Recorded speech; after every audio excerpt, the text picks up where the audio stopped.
the process of reductionism as well as blackout, which Babasaheb Ambedkar has and his ideas have faced in the Indian society by the mainstream Indian media, intelligentsia, and academia. And that's why I thought that it is right time to decode Babasaheb Ambedkar's larger idea of nation modernity and nation building. So let us first see the perspective. What is the perspective and why I call it as? It is a perspective from below. Now, there may be number of ways in which Babasaheb Ambedkar has been written and also he has been analyzed. But I call it as perspective from below. And this perspective of below is a perspective in which knowledge is produced by the people who have their consciousness shaped by their unique structural location in the Indian society. And this structural location is unique because it is due to these structural location, they suffer cumulative and collective exclusion. Now, just to demonstrate this, this is the Indian social structure, which can easily be put, though there may be many more complications, but this is the way it is represented in sociological parlance. This is the Varna hierarchy, Brahman, Kshatri, Vaishya, and Shudras. And then last comes the untouchable. Now, if you take this aspect, that people here, they have accumulation of cultural capital. And it is here that people who are located here, they suffer from exclusion of cultural capital. And out of this cultural capital, lack of cultural capital, exclusion, production of knowledge takes place. So the basis of this actually, subject or the perspective is that the location of a researcher in the social structure has a bearing on the construction of consciousness. And out of that construction of consciousness, production takes place. So the location of researcher is very important in the social structure. I have tried to establish this proposition from three very important social scientists, sociologists. One is C. Wright Mills, second P. Bourdieu, and third Peter Berger. C. Wright Mills argues that biography, history, and their interaction in society are the three important coordinates which really give us sociological imagination. And I think with that sociological imagination, knowledge is produced. Bourdieu talks about and highlights social and cultural capital leading life chances out of which individuals' construction is made, and out of this production of knowledge takes. Peter Berger talks about with Lucas his very important and seminal work that reality is socially constructed. Now, clubbing these three propositions, how biography of Dalits without any mainstream social and cultural capital, the history has shaped the consciousness of thousands and millions of people, and out of that knowledge production take place. And you can call it as a standpoint theory as well, and I stand before you from that particular perspective, and therefore this lecture is actually unique. Having given you the perspective, when I look at Babasaheb Ambedkar, the issue of reductionism and blackout of Babasaheb Ambedkar, what exactly I mean for this proposition is that according to these propositions, reductionism and blackout, I mean to say that how Babasaheb Ambedkar has been reduced, viewed, and reviewed only as a Dalit leader. Dalit leader, the fifth Varna in the social hierarchy, or how he has been only reduced as a Mahan leader. I will give you a few examples to prove my point. The first, and for example, I think if you see the writings that how this reductionism takes place. This example I've taken from the literary work, and literary work, if you take the Mulkraj Anand's work, Untouchable, and in Untouchable, Gandhi's imposition and Gandhi's influence for the emancipation of Dalits, or Gandhi is the real emancipator of the Dalits. This is basically shown in the literary novel. The second event, if I see this reductionism, I see even in social scientists, a historian called Eleanor Zeliot's PhD work. Even she has gone, did a field work, but when she produces a PhD thesis with the title Ambedkar, the Mahar Movement. So he even further reduces to a caste. Now, if that is the case, the history, the literary, what about the journalists? What have they done? And one of the most glaring example comes from Arun Shoury's work, and that is worshipping the false god. And he tries to argue that Babasaheb Ambedkar is not even a constitution maker. He was only a draftsman.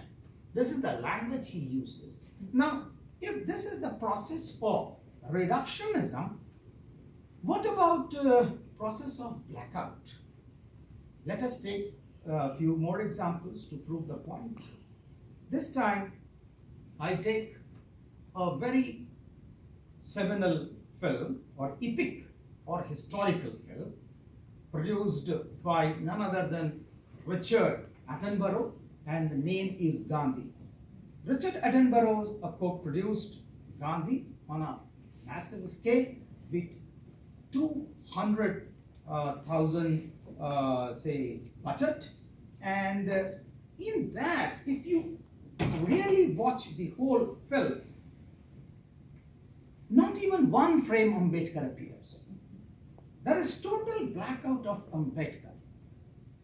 Though it is a proven fact that without Ambedkar, especially after 1929, 28 and 29, Gandhi would not have been Gandhi, because it was Ambedkar's interaction with Gandhi, or his verbal duel with Gandhi, gave him the agenda of untouchability. Otherwise, before that, Gandhi was not at all concerned with untouchability.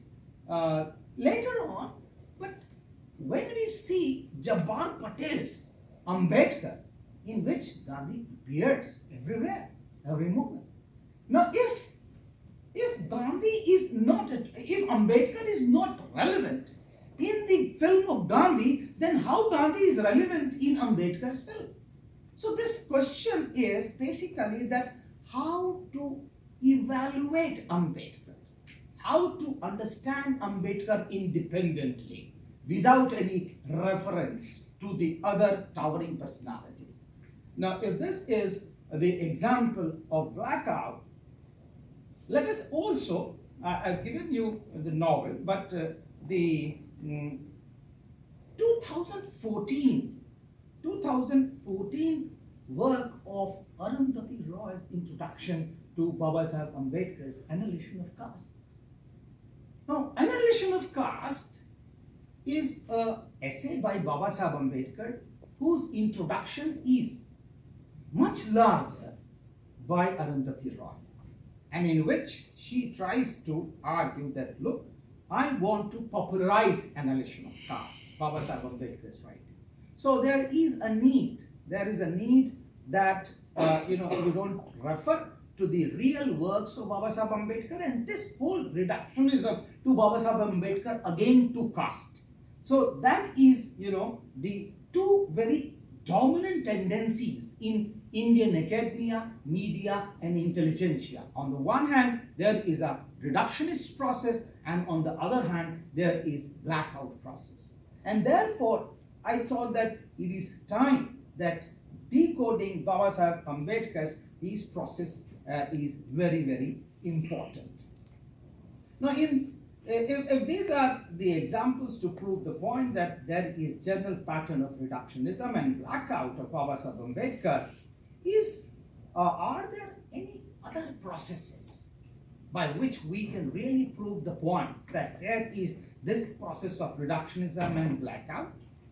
I argue that yes, there are at least 4 reasons, and because of that, I call this whole academic exercise or understanding Babasaheb Ambedkar has been a process of, Babasaheb has been victim of reductionism and blackout. These 4 processes are.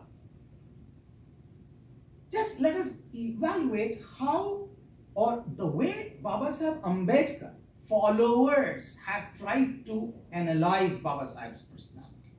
The followers, the empirical data from the grassroots, how they revere Babasaheb Ambedkar, what is the vocabulary they use.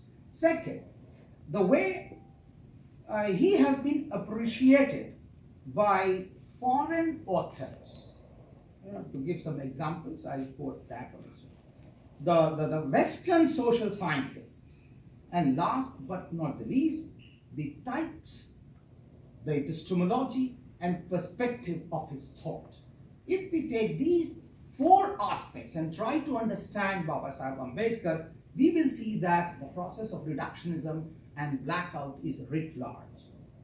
So just briefly look at how the followers of Babasaheb Ambedkar revere him.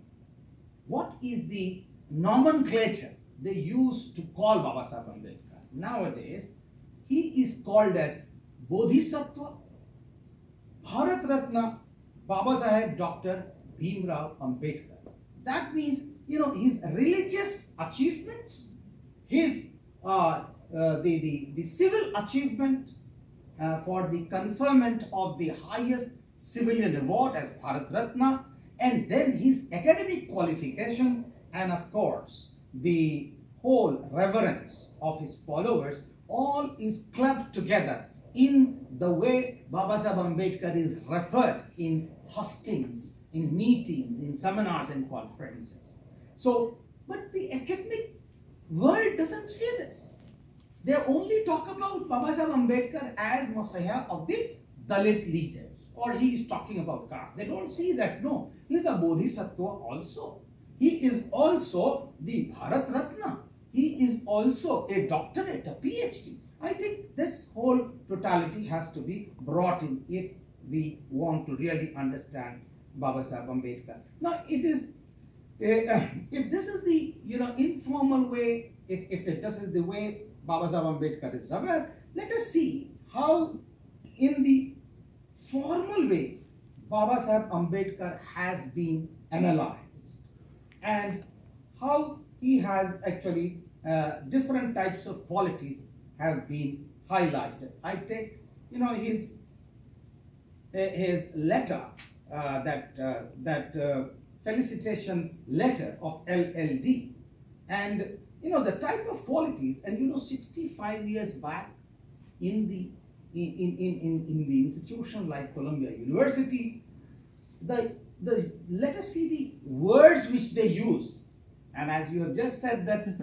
how much labor he has put in and how many courses he did. But after say 30 years after that, 5th of June 1952, when Ambedkar was awarded a honorary LLD degree, what were the words which were used by the university? And I quote, Bhimrao Ramji Ambedkar LLD, for 3 years a graduate student in this university, receiving the doctorate in political science, subsequently a student of Inns of Court of University of London, obtaining a doctorate in economics. For the past 3 decades, a barrister, university professor, as a framer of the Constitution, of one of the leading citizens of India, a great social reformer, and a vibrant upholder of human rights. None of these qualities get reflected in the writings of the mainstream academia. Rather, it is only caste, as if that nothing beyond caste exists in his writings. And that's why I call it that this is another process of such, such process of reductionism. So even after 65 years, no university has tried to analyze Babasaheb Ambedkar. Let us see the Westerner social scientists, how have they tried to look into?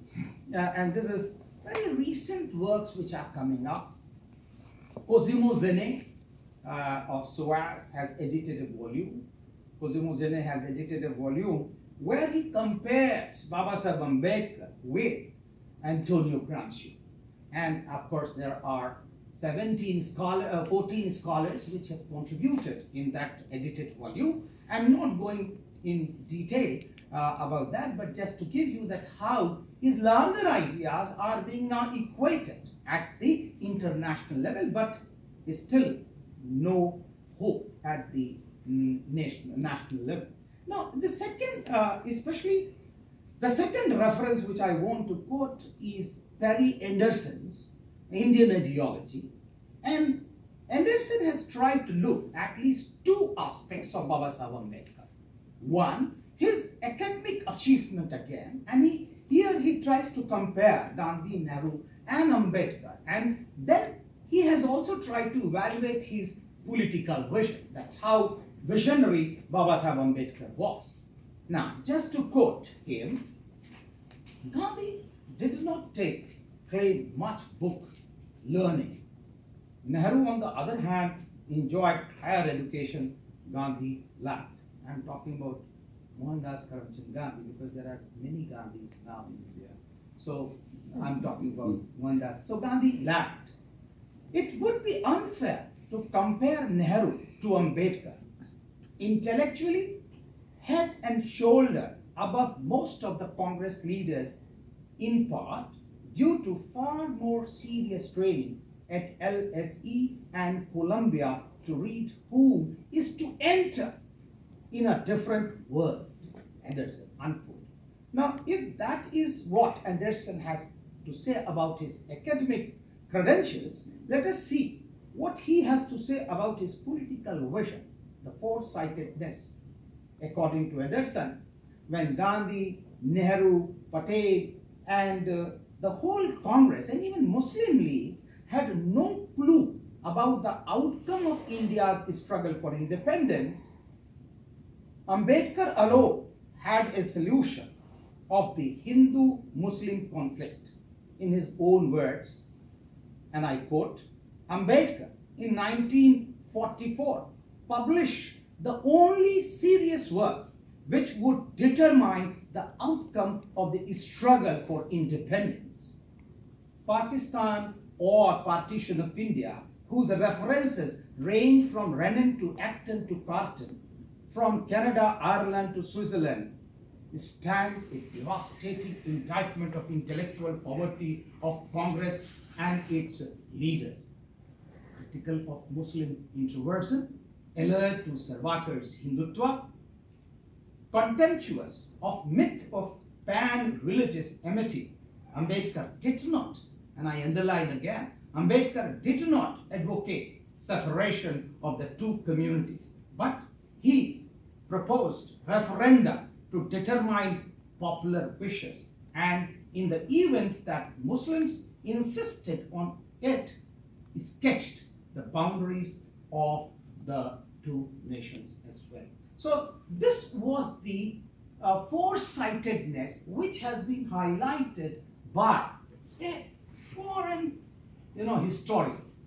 Why at all Indian historians, starting from Bipin Chandra to others, they have not taken note of Babasaheb Ambedkar's intellectual contribution which he made in written books. This was a book-length volume on Partition of India, but yet there is no reference even in the history text, and therefore I call it as mainstream blackout of Babasaheb Ambedkar.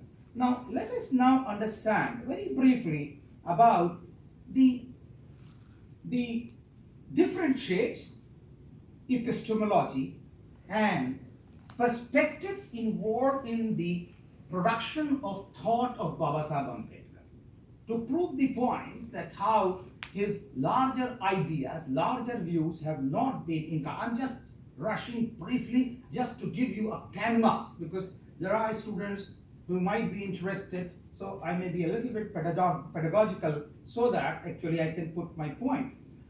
Now, if we really understand, read Babasaheb Ambedkar's volumes, now there are at least 21 volumes of Babasaheb Ambedkar writing and speeches, and I'm not talking about interpretation, I'm talking about only Babasaheb Ambedkar's writing and speeches.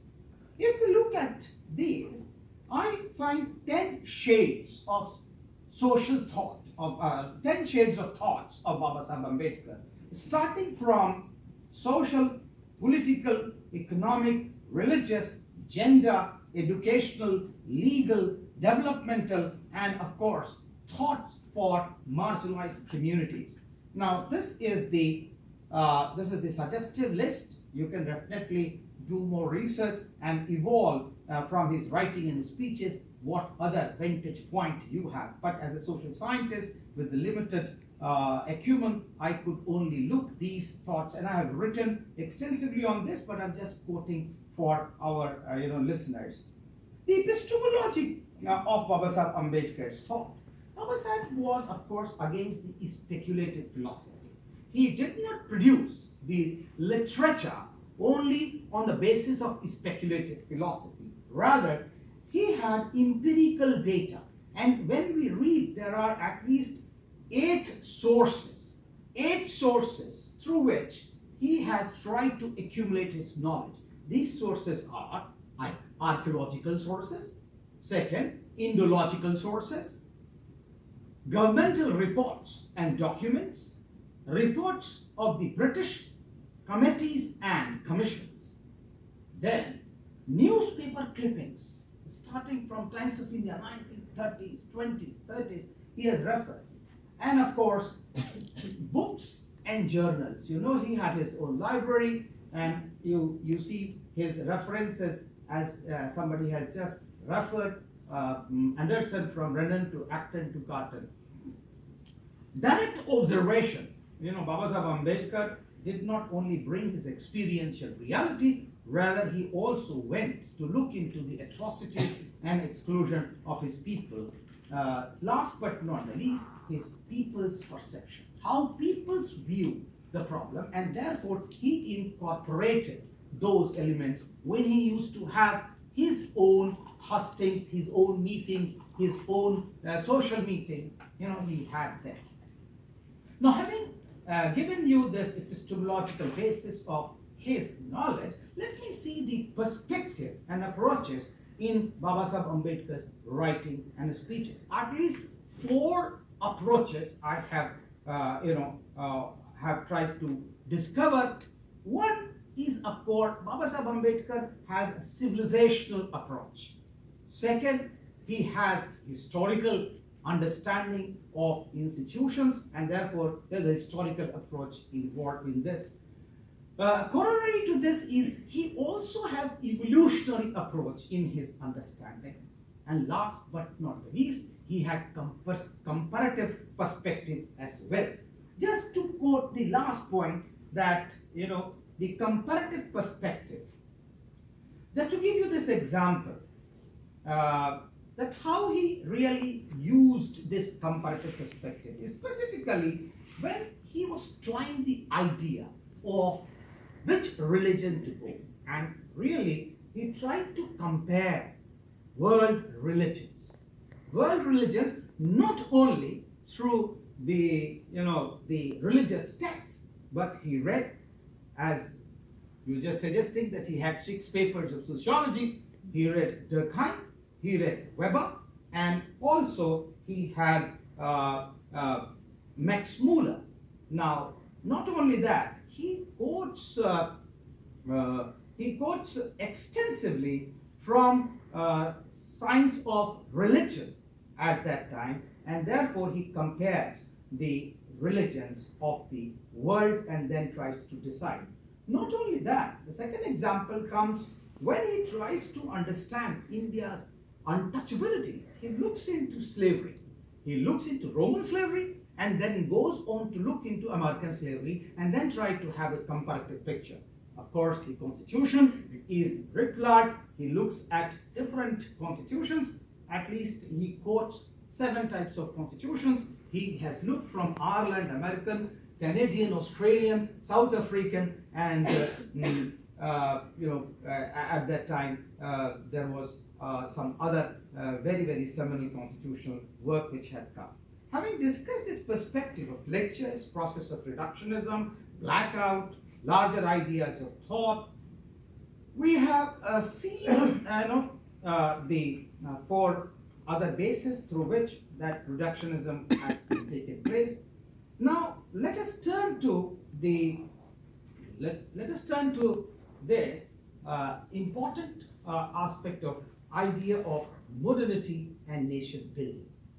Now modernization, if you see as a process, modernization as a process in India is specifically in India, according to the sociologists, modernization for both Hindus and Islamic tradition implies a psychic normative challenge. A psychic normative challenge to break away from hierarchy to equality, from holism to individualism, from transcendence to this worldly rational and secularism. This is what is modernity. Now such construction, according to Professor T.K. Ullman, a sociologist, tries to argue that this creates a dichotomy between tradition and modernity. This means tradition and modernity are 2 systems based on different types of principles and institutions. For instance, according to Louis Dumont, traditional system is based on 4 unique values, that is holism, hierarchy, continuity, and otherworldliness. And modernity is based on individualism, egalitarianism, historicity, and this worldliness. Now seen in this light of modernity and tradition, Ambedkar wanted, what did Ambedkar wanted in the traditional Hindu social order? And according to Ambedkar, Ambedkar wanted a social order based on individualism, equality, liberty, and fraternity. In his own words, and I quote, every man should have a philosophy of his life, for everyone must have a standard to measure his conduct, and philosophy is nothing but a standard to measure positively. My philosophy be said to be enshrined in 3 words: equality, liberty, and fraternity.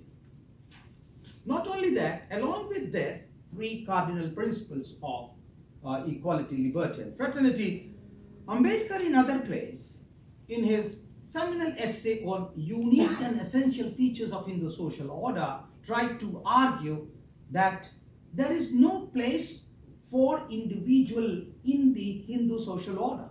According to him, and I quote, the Hindu social order does not recognize the individual as a center of social purpose. The unit of Hindu society is not the individual Brahmin or individual Kshatriya. In the Hindu social order, there is no room for individual merit and no consideration for individual justice, unquote. Therefore, Ambedkar argued if one wants to establish a free social order, then the first principle should be, quote, that the individual should be an end himself, and that the aim of society, aim and object of society is the growth of the individual and the development of his personality. Further, unquote, Ambedkar also argued society is not above the individual. And if the individual has to subordinate himself to society, it is because such subordination is for his betterment and only to the extent necessary. So Ambedkar was quite clear that the individual should be at the center and equality, liberty and fraternity should be established. If individualism, equality, liberty and fraternity are the principles on the basis of which Ambedkar wanted to establish his modernity, then the moot question is, what is the source and the values of these? What is the source? What is the epistemic basis for Ambedkar? Let me quote again. Let no one, however, say that I have borrowed my philosophy from French Revolution. I have not. My philosophy has roots from religion and not in political science. I have derived these from my master, the Buddha. So, in Buddhism, if the Buddhism is the source of his modern system, then what is so unique, according to Ambedkar, about this philosophy, this whole philosophy of modernity? And Ambedkar says, and I quote again, in Buddha's philosophy, liberty and equality had a place, but he added that unlimited liberty destroys equality, and absolute equality left no room for liberty. In his philosophy, in his philosophy only, he talks about that fraternity acquires a higher position. Fraternity acquires, and only fraternity can guarantee liberty and equality. Even law had a place only as a safeguard against breaches of liberty and equality. But he said, and he argued that he did not believe that law can be a guarantee for the breaches of liberty and equality. And therefore, it is important that we had to know that how fraternity is so important. And therefore, Ambedkar, in his idea, gave highest place to fraternity. Now, having this actually the cardinal principle of modernity, the source of modernity, we have to also look into how this modernity will be achieved. And for this, Ambedkar had also written a piece where he compared Buddha with Karl Marx.